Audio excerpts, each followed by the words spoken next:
One of the things that is extremely important about this Sea Causeway Harbor is that it will create an environment for the fishermen to build the fishing industry. You've heard us talk a lot about fishing during this election campaign, and we've talked a lot about it becoming a pillar of strength and probably the so-called third pillar of our economy.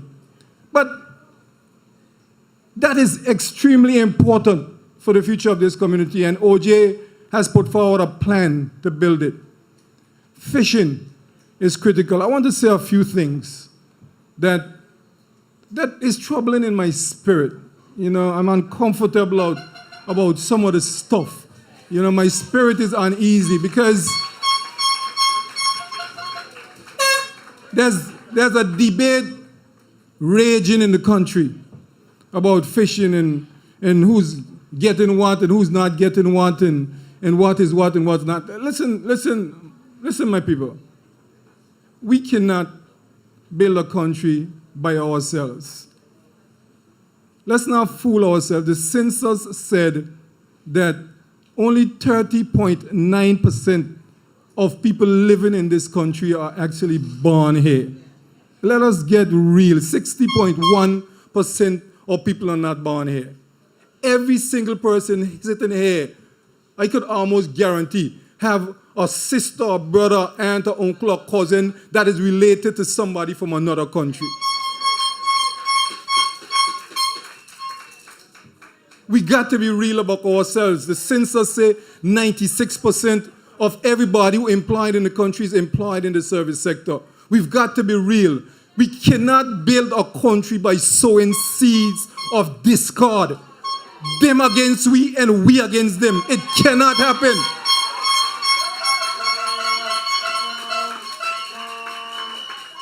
I will fight with my bated breath, my last breath, to ensure that the indigenous people of this country are protected.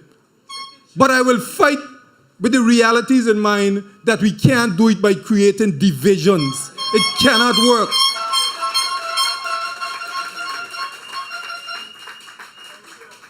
We can build a great little nation by us building on our strengths and not creating weaknesses.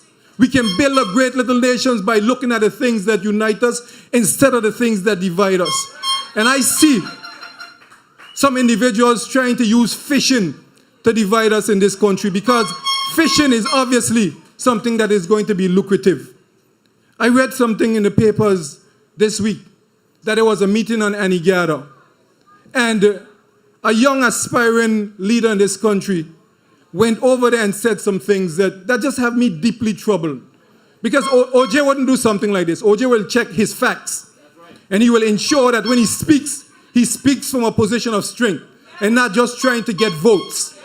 Because we can't build a country just by getting votes. We have to build a country by ensuring that we tell the truth.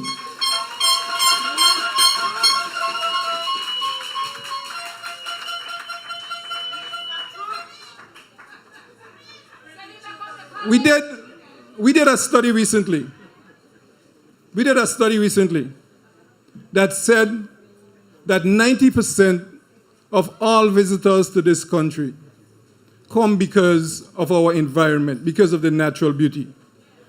The same study showed that of our natural environment, 90% of the people say that our beaches are our number one asset. Our environment is extremely important to our survival. The hospital, the technical school, the roads that we're fixing, the cruise ship docks are building, the money has got to come from somewhere. Tourism is the lifeblood of this economy. Financial services contribute. But our tourism is based on our environment. The bulk of our environment is based on the marine side, the water. The majority of people who come to the country come to sail. They come to snorkel. They come to scuba dive. They come to use the beach. What that means, ladies and gentlemen, if we are going to build hospitals and build roads, if we are going to have economic sustainability, we've got to protect our environment. Protecting our environment means that we must have laws. We must have rules and regulations. You can't have a country where one sector of the community want to do what they want and others must abide by it. It cannot happen, ladies and gentlemen. All of the scientific studies have shown that our coral reefs, not in the British Virgin Islands, coral reefs in the Caribbean and in the world are threatened by climate change, by global warming. We've got to do whatever we can to protect coral reefs. The studies have shown that one of the critical components of protecting coral reefs is a fish called the parrotfish. We know it as a gutu. The studies have shown that to protect the gutu, you've got to protect sharks. There's something called an ecosystem, ladies and gentlemen. You can't have something that you just treat this part of the world how you want and the other part and expect it to be sustainable.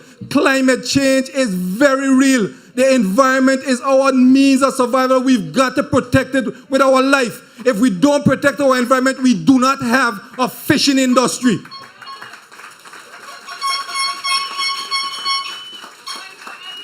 This country passed the Fisheries Act in 1997.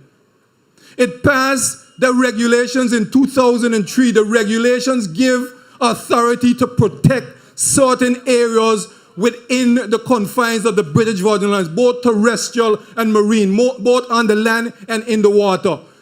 We have what is called closed seasons in this country. The hindfish, because we have to protect them. We were killing them off too fast, so we have to protect them so they can replenish. We have a closed season for lobster. We have a closed season for conch. And mind you, God, we have to have a closed season for wilk. We have to abide by international rules and regulations. Sharks internationally are an endangered species. They play a vital role in protecting the ecosystem. If you kill off sharks, other species are going to rise up and destroy the rest of the ecosystem. And some young person who aspire to leadership and talk foolishness, but we protecting man-eaters. We can't run a country like that, ladies and gentlemen. We've got to protect ourselves, but we've got to protect the environment around us. OJ wouldn't do that because OJ understands that he works with a team, and a team has to have the way forward, and you make decisions that are collective. And collective responsibility means we are doing what is best for our country. But one more point and then I'm done.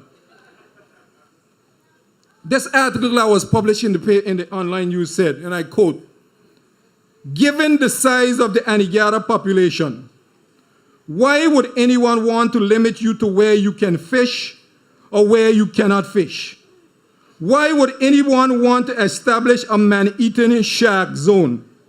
And that quote, ladies and gentlemen, is attributed to the member for the 3rd District. You know why I'm sad? You know why I'm disappointed? The member was the Minister for Natural Resources and Labor.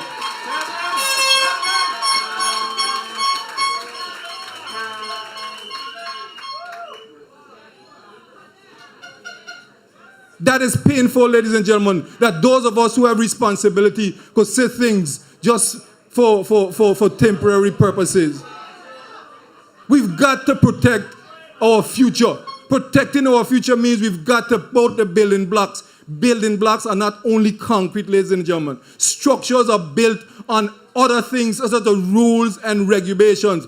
And for God's sake, we cannot have laws that affect Aniguerans and don't affect Virgin Gardens and affect Tortolans. We're too small a country to create those kind of divisions. We have protected areas because there's something called spawning grounds, where the fish lay their eggs. And they have to be protected so the fish can born and grow in that area. When they're big enough, they go out. If we don't have that, we are going to destroy ourselves. How can you stand up and say something like, you can't limit people where they can fish? We can't do that. That's irresponsible. And so I'm sad. I'm disappointed. Because we can't run a country like that, ladies and gentlemen. We must do what we have to do to protect our future. Our environment is our #1 asset. It is an infinite resource. There isn't One ocean, ladies and gentlemen. There isn't several oceans, there's only one ocean. If you don't understand that, that's what the lionfish has proven to us. The lionfish was indigenous to the Pacific Ocean. It is now all over the Caribbean. It is because fish travel. So we can't just think about ourselves. We have to think about everything we are doing in a global sense. The global world will protect us when we work to help protect ourselves, ladies and gentlemen. That is why you have to vote with OJ. Because OJ understands.